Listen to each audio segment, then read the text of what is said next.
¿Qué tal? Buenas noches. Mi nombre es Renato Porras Nicho, abogado por la Universidad Nacional Mayor de San Marcos, miembro principal del taller de investigación de Derecho Laboral y la Seguridad Social, José Matías Manzanilla. Asimismo, miembro fundador del Instituto de Resolución de Conflictos Laborales y Defensa Social, IRCLADES. En esta oportunidad me acerco a ustedes para, en este ciclo de conferencias diarias, en este programa de parte del proyecto Enfoque Laboral Peruano. El día de hoy vamos a contar con los jueves normativos, ¿de acuerdo? En los días jueves procederemos a analizar única y exclusivamente una única norma legal con la intención de comprenderla, de saber su aplicación práctica, ¿de acuerdo? E intentar responder las preguntas del público, ¿de acuerdo? Entonces, el día de hoy trataremos análisis del decreto urgencia 038-2020, decreto urgencia que establece medidas complementarias para mitigar los efectos económicos causados a los trabajadores y empleadores ante el COVID-19 y otras medidas. De acuerdo, hoy en este primer jueves normativo desarrollaremos el decreto urgencia 038-2020. Por favor, les pediría a todos ustedes compartan la información, hagamos doctrinas, denle like, ¿no? Compartan el video, ¿no? Y entonces, empecemos. El decreto urgencia 038-2020, ¿no? Tiene como primer antecedente, ¿de acuerdo? El decreto supremo 008-2020 SA, aquella norma que declaró emergencia sanitaria a nivel nacional por 90 días naturales. Asimismo, refirió dicha norma que se iban a aplicar, ¿no?, ciertas medidas de prevención y control, siendo en este marco la 038 una norma más, ¿no?, en el paquete de medidas de prevención y control del COVID en materia laboral. Se remarca mucho que estas medidas económicas tienen un carácter compensatorio. Esto es, que se optará por no afectar a los trabajadores en principio, ¿no? Para que estos no se vean desprovistos de su fuente de ingreso, que vendría a ser la remuneración. ¿Es verdad? ¿Es verdad ello? Considero que no. Considero que la 038 es una norma que brinda más beneficios a los empleadores, ¿de acuerdo?, respecto a los trabajadores. El objetivo de esta norma, refiere expresamente la ley, tiene como objetivo establecer medidas de carácter extraordinario en el ámbito económico y financiero. Eh, Acá cabría la pregunta, ¿no? Si en verdad lo extraordinario, ¿no?, vendría a ser algo temporal o algo permanente. Lamentablemente la práctica legislativa nos ha hecho ver que lo temporal muchas veces termina siendo permanente. Así tenemos la cuestión del régimen MIPE, ¿de acuerdo? El tema de la ley CAS, ¿de acuerdo? En muchas normas que han tenido un carácter, entre comillas, extraordinario, entre comillas, temporal, ¿no? Que a la larga han perdurado y siguen vigentes. El régimen de exportación no tradicionales también tenía una vocación de temporalidad y al día de hoy incluso se ha prorrogado hasta el 2021.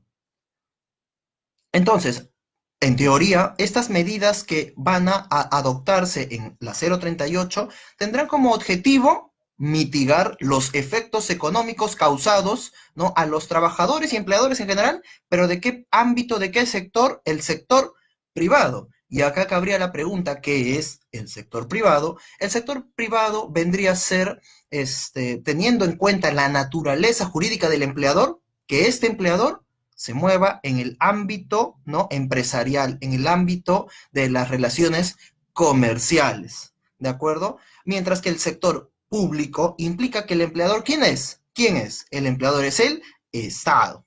Entonces, la 038, primera reflexión, se aplica única y exclusivamente al sector privado.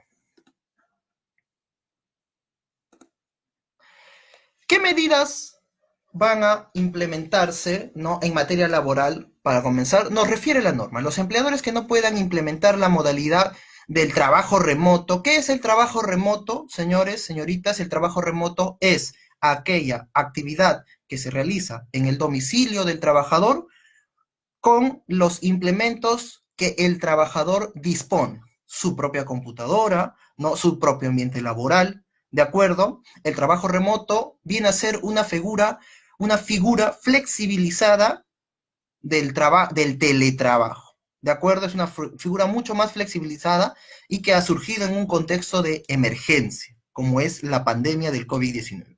Entonces, en aquellas empresas donde no se puede implementar el trabajo remoto, el trabajo en casa, o aplicar la licencia con goce de haber, es decir, no hay prestación efectiva, pero sí hay remuneración, y esto a qué debiera deberse, ¿no? Es decir, en qué supuesto no se puede implementar ello por la naturaleza de las actividades o por el nivel de afectación económica que tiene a la fecha de entrada en vigencia el presente decreto. Entonces, cuando no puedes implementar el trabajo remoto ni aplicar la licencia con goce de haberes, ¿de acuerdo? La norma señala de forma ambigua que puede optarse por todas las medidas que resulten necesarias a fin de mantener el vínculo laboral, y resalto en mayúsculas la percepción de la remuneración, privilegiando, ¿qué cosa? El acuerdo con los trabajadores. ¿De acuerdo? Entonces, tenemos que la norma, en principio, primera crítica que se sostiene a la misma es su redacción ambigua o abierta, en todo caso. Hemos señalado que como enfoque laboral peruano, la interpretación de la norma que se realice va a ser siempre en favor del trabajador, ¿de acuerdo? Entonces, en ese sentido, corresponde interpretar que última ratio correspondería aplicar la suspensión perfecta. ¿De acuerdo? Debe, en primer lugar, optarse por el trabajo remoto, por el trabajo en casa, o dos, con la licencia con goce de haber. ¿De acuerdo? Pero debe priorizarse mantener la percepción de la remuneración como el hecho concreto y tangible. Pues hay que ser muy claros en este aspecto. ¿De qué nos sirve o de qué le sirve a la clase trabajadora mantener el vínculo laboral, ¿no?, si no tiene ningún beneficio concreto? ¿Cuál sería? La remuneración. Entonces, antes de priorizar mantener el vínculo laboral, lo que se debe priorizar es la percepción de la remuneración, que en buena cuenta va a ser lo que le va a permitir subsistir al trabajador. Y en segundo lugar, debe preferirse en todo momento el acuerdo con los trabajadores. Esto es, acuerdo es cuando ambas partes están conformes, ¿no? Acuerdo no es coaccionar a un trabajador a que firme o no firme un documento. Para dejarlo claro, acuerdo es una manifestación libre de voluntad para suscribir actos jurídicos. Aquello que se hace obligando a las partes no es acuerdo, es coacción, y correspondería al trabajador reunir medios probatorios idóneos que acrediten esta intimidación, ¿no? Esta intimidación. Entonces, debe preferirse por sobre todas las cosas que los trabajadores perciban su sueldo y que las medidas que se adopten sean con su consentimiento.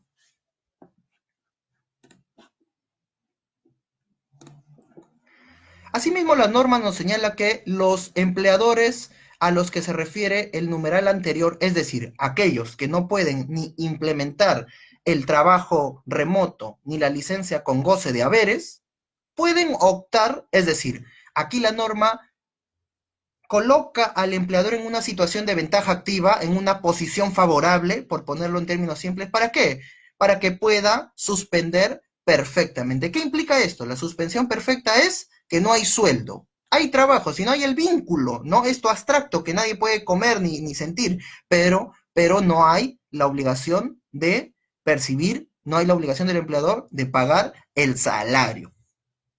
La norma refiere que para esta suspensión perfecta deben exponerse los motivos que la sustentan y que esta solicitud puede presentarse vía remota, esto es, a través del portal web del Ministerio de Trabajo, el cual es www.gov.p/mtpe.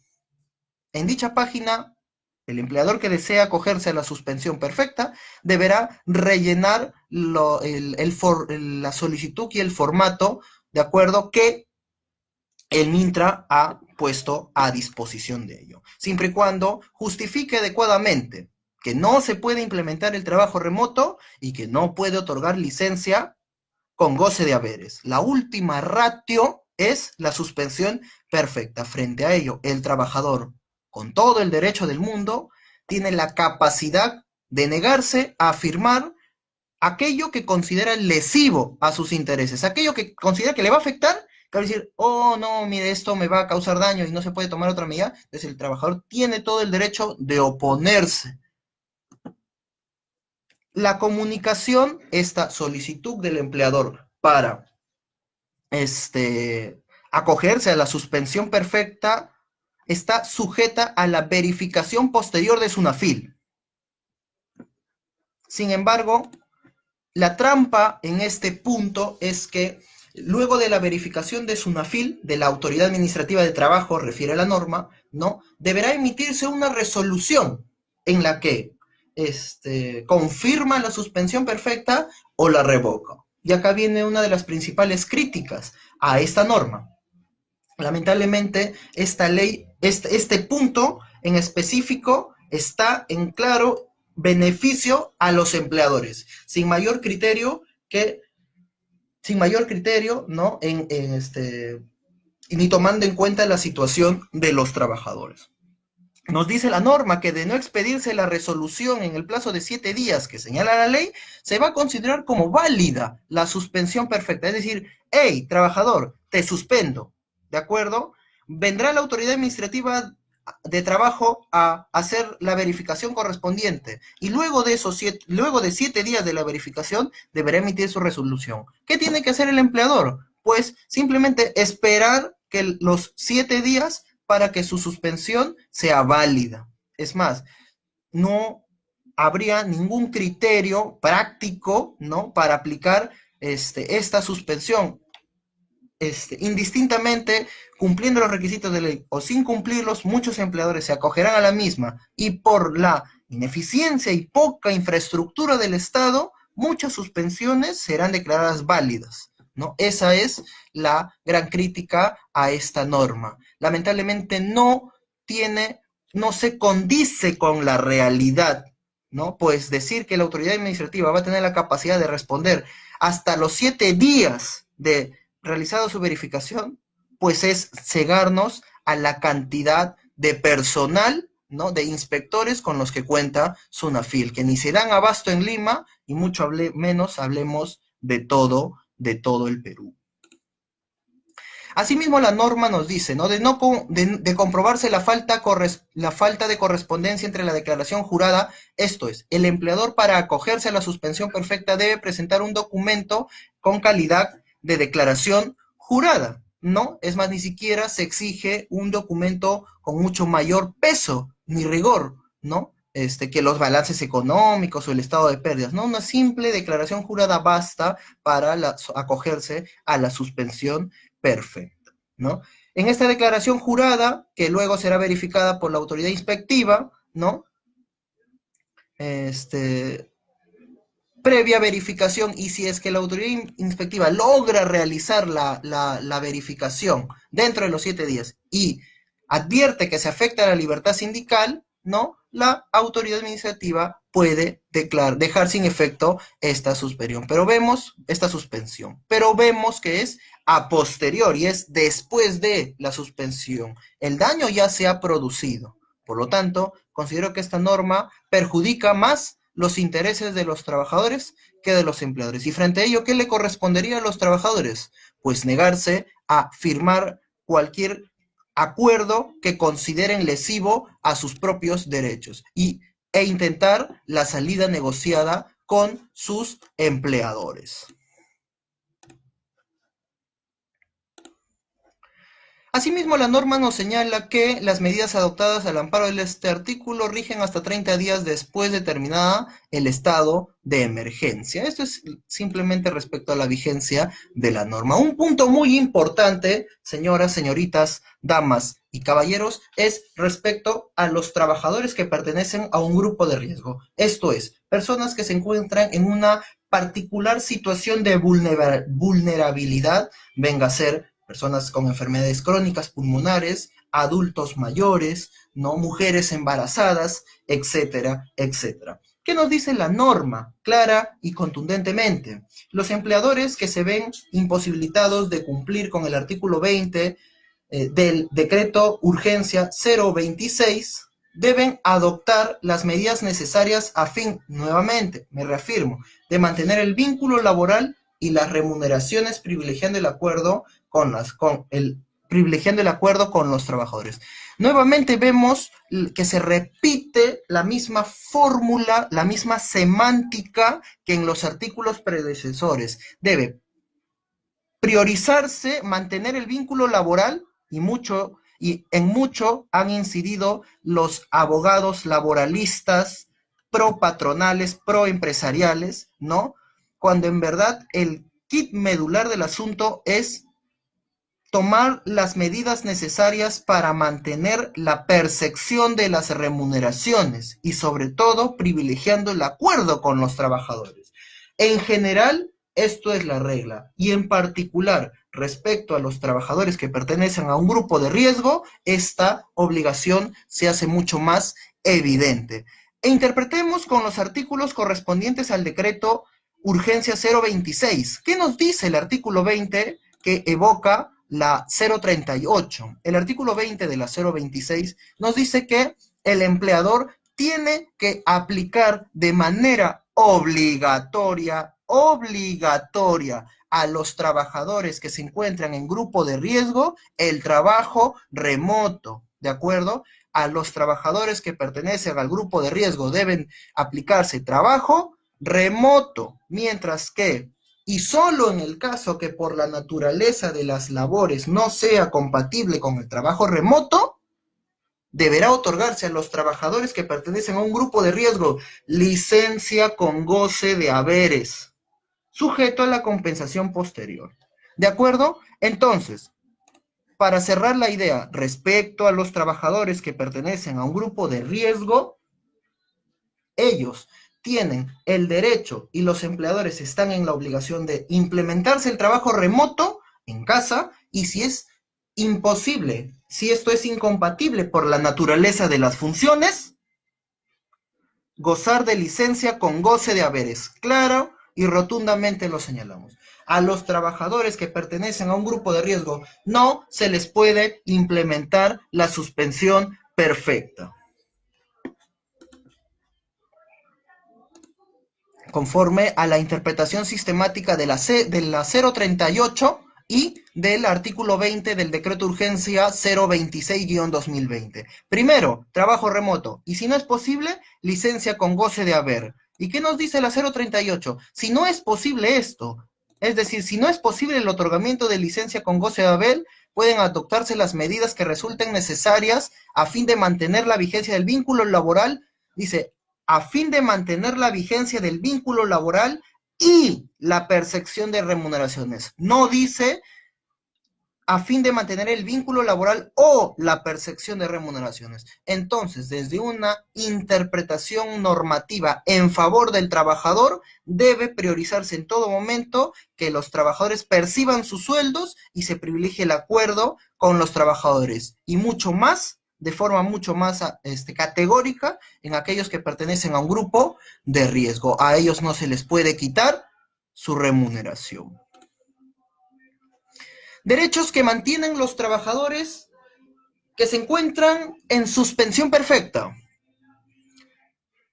Tienen, en principio, ¿no? O al menos de forma teórica, aún el derecho a la salud.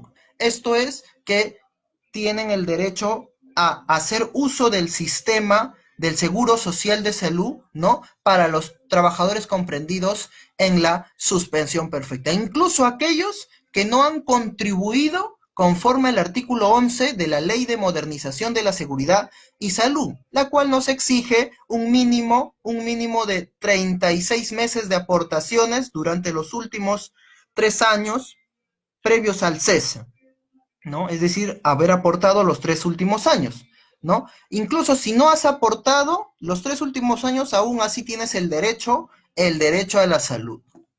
De forma teórica, esto suena muy bien, pero en la práctica sabemos que a los trabajadores con un seguro de salud público como ese Salud, si bien es un poco menos nefasto que el servicio que da el MINSA mismo, no se compara tanto en servicios como en calidad humana a los que se brindan a las EPP, ¿no? A las EPS, perdón, a los seguros privados, ¿no? Al seguro privado de salud, ¿no?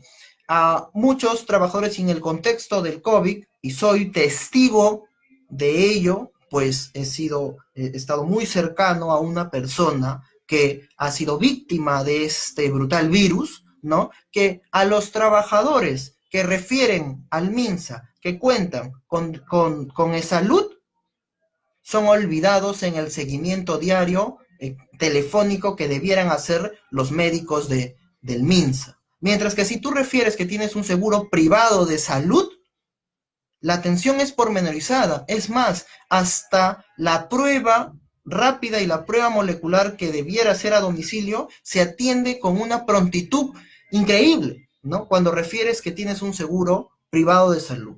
Entonces, este artículo, el 5.1, si bien nominalmente hace que los trabajadores tengan derecho a la salud y puedan atenderse, ¿no? En el sistema de salud público, en la práctica, al día de hoy, finales de mayo, esto incluso termina a ser una bomba de tiempo. Incluso mi triste recomendación es, si es que te sientes mal, no acudir al hospital, pues esto implicaría incluso perder la vida. Este artículo, entonces, es simplemente un artículo nominal. Acá tenemos la Ley de Seguridad y Salud, ¿no? Pese a todo ello, ¿no? Vemos que con mucha tristeza, si bien los trabajadores en teoría aún tienen la cobertura de salud, ¿no? Esta cobertura de salud, ¿no? Es cubierta por el Ministerio de Economía. El derecho a la salud lo garantiza conforme al artículo 5.1 del decreto urgencia 0038.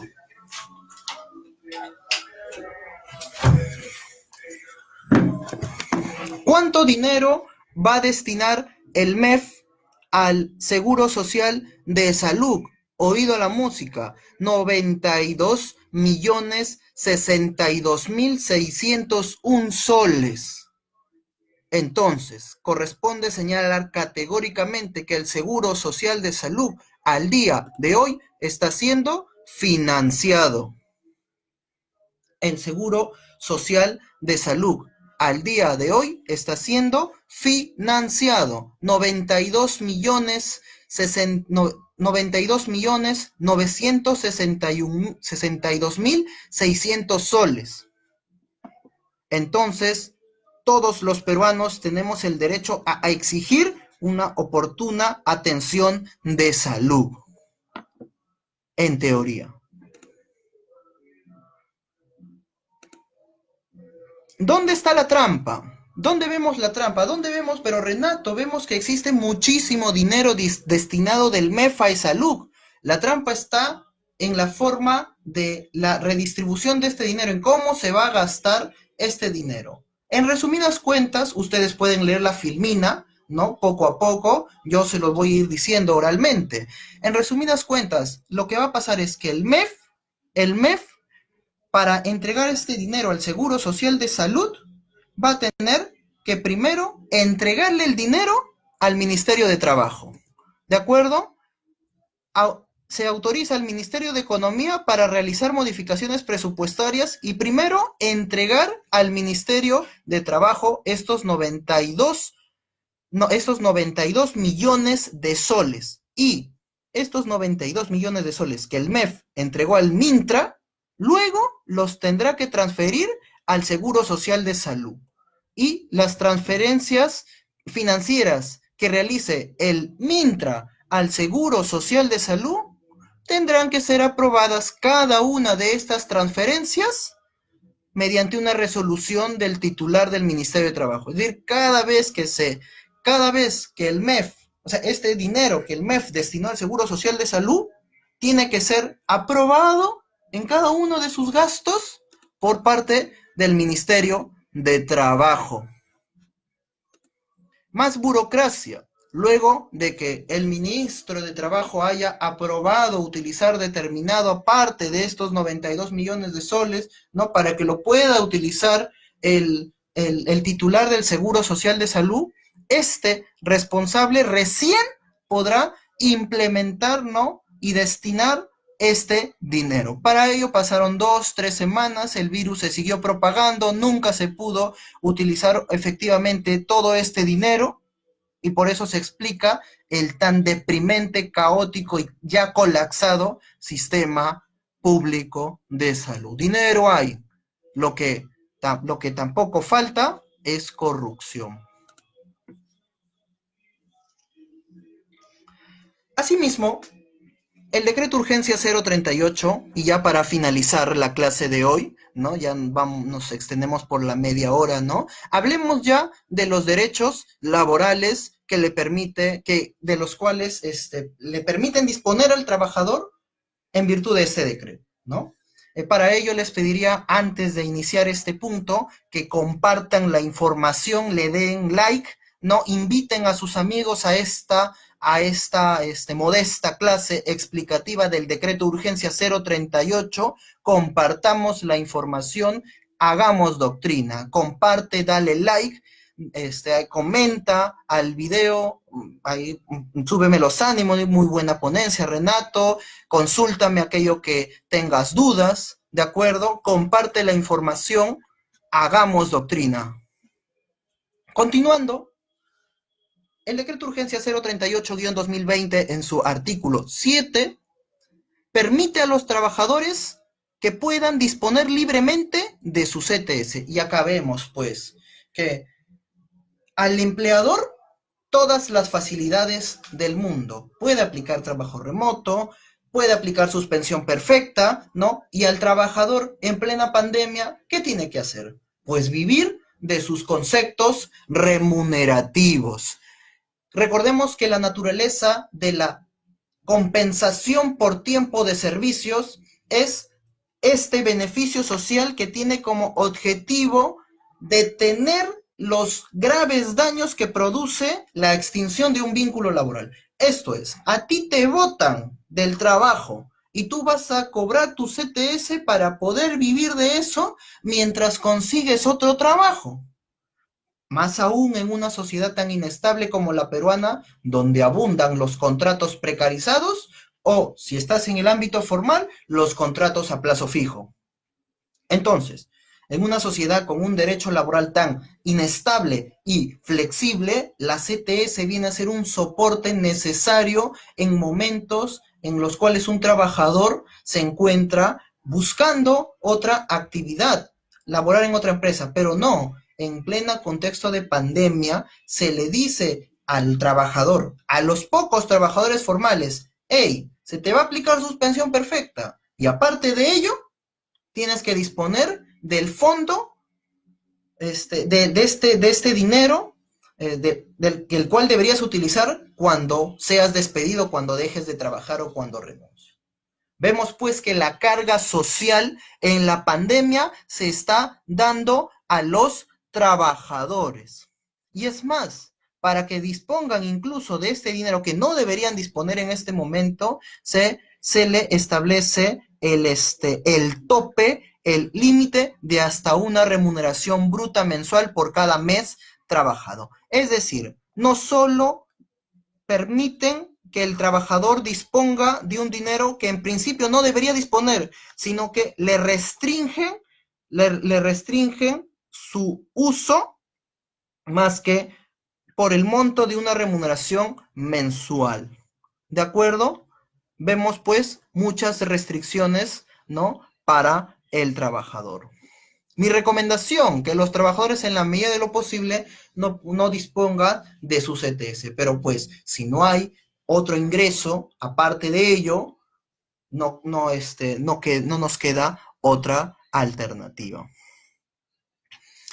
Para la liberalización de la CTS para la disposición de hasta una remuneración bruta por cada mes en el cual el trabajador se encuentre en suspensión perfecta, la misma se realizará por una solicitud que realice el trabajador vía remota y el depósito de la CTS se hará a través de una cuenta, ¿no?, de una transferencia, ¿no?, de cuenta, ¿no?, de la cuenta CTS a la cuenta que el trabajador tenga a bien señalar.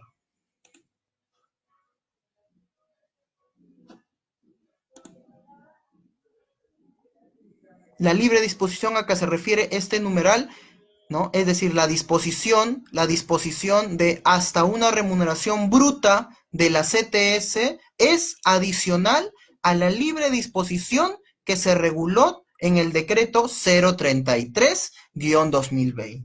¿De acuerdo? Como para aclarar este punto, ¿no? Donde también se establecen otras medidas necesarias para adoptar, ¿no? ¿No?, para poder disponer de la CTS. ¿Qué nos dice el decreto urgencia 033, que salió días antes del 038 de respecto a la CTS? Que pues los trabajadores tienen el derecho a disponer libremente de hasta 2.400 soles de su fondo, ¿no?, debiendo las entidades financieras desembolsar este monto a la solicitud del trabajador, la cual puede ser presentada vía remota, virtualmente. Es decir, que primero salió la 033, donde se le permitió al trabajador retirar hasta 2.400 soles. Y luego sale la 038, donde se le permite a los trabajadores retirar hasta una remuneración mensual, hasta una remuneración bruta mensual, para que pueda subsistir durante la pandemia.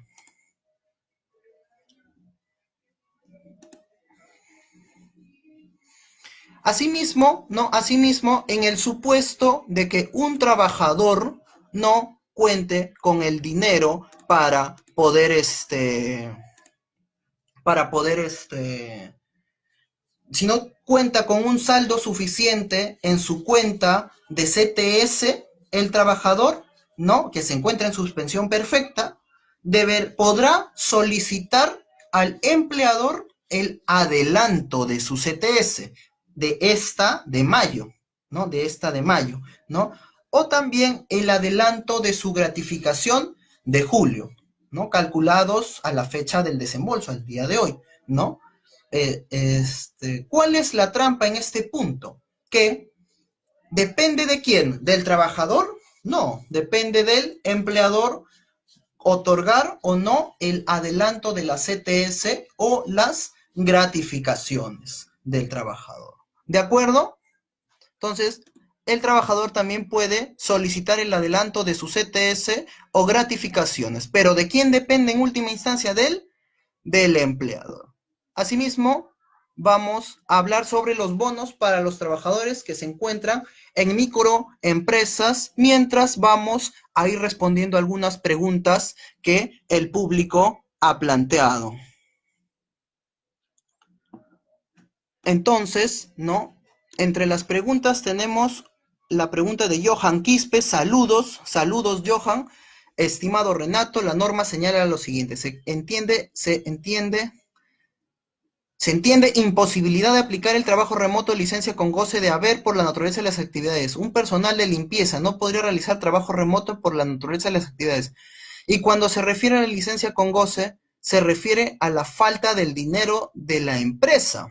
Muy buena pregunta, estimado Johan. Acá, como a todos el tema de la pandemia nos ha agarrado desprevenidos, corresponde posicionarse claramente, ¿no? Y si bien ya mucho se ha dicho en favor de los empleadores, respecto a una posición eminentemente pro trabajadora, te podría decir que lo primero que hay que evaluar es si la empresa verdaderamente está parada o no está parada. ¿Está produciendo o no está produciendo? ¿Está generando ingresos o no está generando ingresos? Si no está generando ningún tipo de ingreso, entonces ahí correspondería válidamente la suspensión perfecta, pues no hay capital de dónde sacar dinero, mientras que si la empresa aún mantiene su actividad productiva o si determinada entidad del Estado mantiene sus funciones, debe realizarse el salario, el sueldo mensual de todos sus trabajadores. ¿De acuerdo? Entonces, el criterio del ingreso o de la productividad de una empresa es vital para poder aplicar la suspensión perfecta o no, más allá de ver si se puede por la naturaleza de las funciones. No, debió haber dependido de la productividad que tiene la empresa, ¿no? Entonces, si la empresa sigue elaborando, sigue generando actividad, sigue generando riqueza, sigue produciendo, debe garantizarse el salario de sus esenciales y de aquellos que están con licencia y aquellos trabajadores que están en un grupo de riesgo, estimado. Bueno, ya para acabar, ya para finalizar,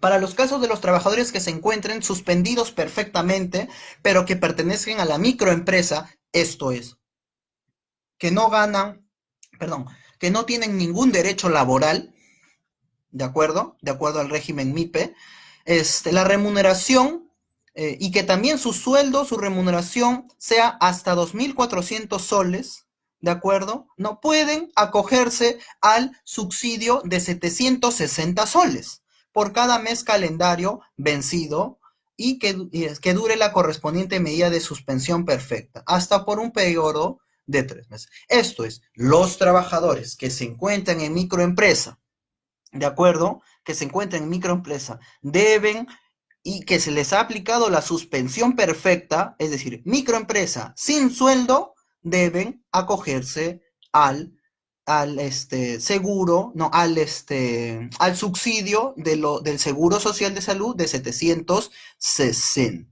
¿De acuerdo? Los trabajadores deben realizar este trámite para ser beneficiarios del derecho. Para solicitarlo, es el trabajador quien debe solicitarlo. ¿De acuerdo? Vemos aquí entonces que cuando el trabajador debe solicitar dinero, ¿no? O debe tener algún ingreso, ¿no? Que no depende del empleador, pues se le da la carga para que realice el trámite a través del portal web de ESALUC, ¿no? Para ver si es que califica para el referido bono. Asimismo, el trámite es muy burocrático, ¿no? Evidentemente, ¿no? Se llena una solicitud, ¿no? Debe ser aprobada por el Mintra, se entrega un número de cuenta interbancario, se valida este número de cuenta, que normalmente debería demorar horas, pero por lo general está durando días, ¿no? Y finalmente se deposita en dicha cuenta el dinero, ¿no? De los 760 por el bono, ¿no? Asimismo, ¿no? Vemos, pues, que este, este, este, esta prestación económica de protección social en emergencia, el bono de 760 soles, mejor conocido, ¿no? Se llama prestación económica de protección social de emergencia, o el bono de los 760 soles, también tiene financiación por parte del MEF. ¿Cuánto dinero está destinando el MEF, ¿no? Para cubrir el bono de los 760 soles? Oído la música, 652.510.920 soles. ¿De dónde sacas esos datos, Renato? De la norma misma. La norma misma señala cuánto dinero se está destinando para cubrir este subsidio, este beneficio. ¿Es dinero? Hay. Consejo, todos los trabajadores de microempresa deben iniciar este trámite. Crítica, debió canalizar esta solicitud para el otorgamiento del bono de 760 el empleador, considero yo, en lugar de darle esta carga a los trabajadores, quienes muchos, por ignorancia, no saben utilizar el Internet, ¿no? Y por ese simple hecho no van a poder acceder a este derecho, a este subsidio, a este beneficio. Al igual que en el subsidio para ESALUC de parte del MEF, acá hay una trampa, pues al igual que en el caso anterior, estos 650 millones de dólares, de soles, perdón, 652 millones de soles, el MEF primero tiene que entregarle a ESALUC y luego ESALUC tiene que aprobar mediante resolución del ministro de Trabajo cada una de las transferencias que va a ser en favor, ¿no? Que va a ser en favor de que va a entregarse para el bono. Asimismo, ya para finalizar, señalamos que los trabajadores sujetos al régimen público de pensiones, al Sistema Nacional de Pensiones, a la ONP, ¿no? Y que también han sido afectados con el tema de la suspensión perfecta, ¿no? No se les exige los aportes en los periodos de suspensión. Sería lo último, ¿no? Sería lo último que, a pesar de que les paguen, a pesar de que no tienen sueldo, aparte también tengan que contribuir al sistema público. Bueno, pues esta norma sí se hace más que necesaria. Pero no se queda ahí, sino que también refiere que los trabajadores pueden solicitar el otorgamiento de su pensión, una especie de adelanto de pensión de jubilación, ¿no? E incluso, ¿no? De forma excepcional, ¿no? Recibir, ¿no? Reconocer hasta tres meses de aporte para completar los 20 años y acceder a la pensión, a la pensión completa, ¿no? Con los 20 años mínimos de aportes. Entonces, a los trabajadores del régimen público tampoco les están descontando. Ajá, el tema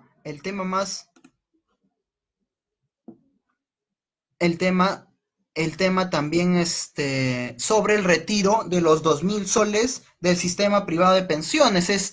Lo que ya habíamos mencionado el día de ayer en los miércoles, no, en los martes de casos prácticos, perdón, ¿no? Que primero salió una norma en el que permitía a los trabajadores poder retirar hasta 2.000 soles, ¿no? Siempre que se encuentren comprendidos en una suspensión perfecta. Si no es así, no tienen por qué disponer de su dinero, ¿no? Si aún están en trabajo remoto o con licencia con goce de haberes. Nuevamente, la licencia con goce de haberes y el trabajo remoto es la primera opción. 2, el trabajador deberá evaluar si corresponde a un grupo de riesgo, ¿no? Y si es así, ¿no?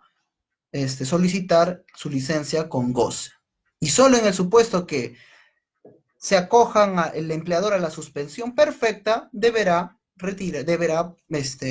tramitar el retiro de sus 2.000 soles. ¿El sistema privado de pensiones va a colapsar si todos retiran su dinero? No.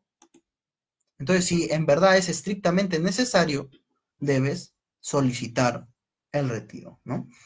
Otros trabajadores que están comprendidos, ¿no? Y que están facultados a poder tramitar el retiro de los 2.000 soles de su fondo privado de pensiones. Número 1, aquellos que se encuentran comprendidos en suspensión perfecta de labores. Número 1. Número 2, aquellos que no acrediten aportes al sistema privado de pensiones en febrero del 2020 y en marzo del 2020. Es decir, no han aportado. No hay con qué acreditar los aportes de estos 2 últimos meses, pero sí en enero, ¿no? Y sí en los meses anteriores. También pueden presentar su solicitud, ¿no? Vía online. También pueden acogerse aquellos que no, siempre que al momento de la evaluación de la solicitud cuenten con acreditar ¿no? Aportes en febrero del 2020 y en marzo del 2020. Entonces, tanto a los que acreditan, ¿no? A los que no pueden acreditar en febrero y marzo, como los que acreditan, ¿no? Sus aportaciones en febrero y marzo, tienen el derecho a solicitar el retiro de sus pensiones. Asimismo, la norma refiere que este dinero es intangible frente a terceros, por lo que no puede afectarse, no puede ser susceptible de compensación, ¿no? O afectarse con una medida cautelar o de cualquier otra naturaleza.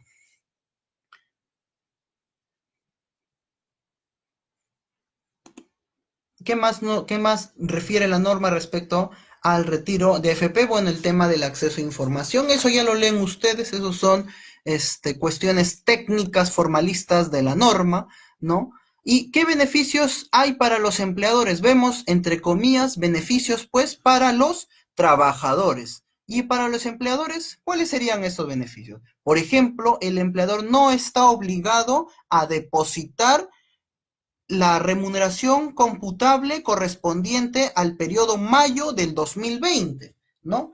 Y frente a lo cual yo estoy en completa oposición, pues recordemos que el empleador ha generado riqueza en noviembre del 2019, diciembre del 2019, incluso enero del 2020 y hasta febrero, marzo, que recién inició la cuarentena, por lo que había dinero para cubrir esta remuneración computable. Sin embargo, la ley permite al empleador, ¿no? Posibilita a que no deposite el dinero, no deposite la remuneración computable del mes de mayo. ¿Y qué van a hacer los empleadores? ¿Depositarlos de buena gana? No. Si hay la posibilidad de acogerte a este derecho, pues evidentemente lo vas a hacer. Entonces, la norma beneficia claramente a los empleadores, ¿no? Pues los posibilita a que no hagan el depósito de la remuneración computable de mayo del 2020. Sin embargo, asimismo, la norma, como habíamos señalado, puede pedirle al empleador que por favor le adelante las CTS. Vemos pues cómo se desnaturaliza la compensación por tiempo de servicio, que antes de la pandemia era un derecho laboral garantizado y ahora con el contexto de la pandemia prácticamente es un favor que hay que pedirle al empleador para su percepción.